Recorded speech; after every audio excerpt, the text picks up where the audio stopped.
I had always wanted to be an architect when I grew up. So I have a little bit of a right brain bent to me. And so it's easier for me to accept and digest and process creative, non-data related type stuff.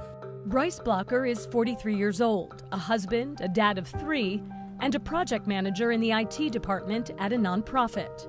There's some ambiguity when you're doing software project management in terms of scope of projects and issues that come up and challenging personalities and keeping the pace so that you can get it over the finish line. I love that it's a small company. I used to work for a much larger company, so I have more responsibility, which does come with its own stressors.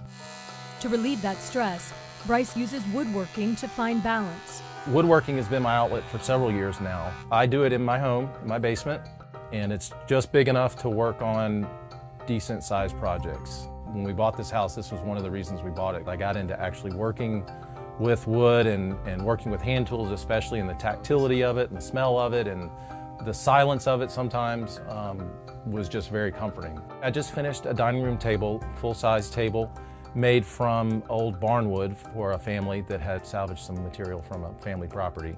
I've done anything from built-ins to cabinetry, handmade bedside tables, and buffets. Bryce's basement is filled with all the fun woodworking machines and gadgets, of course, but what he enjoys most is using his own hands. The front end stuff can be noisy.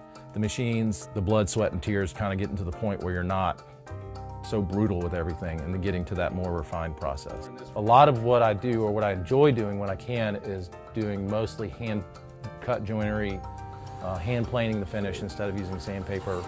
It just creates it's more of a craft and a learning, and it feels nice and it sounds nice.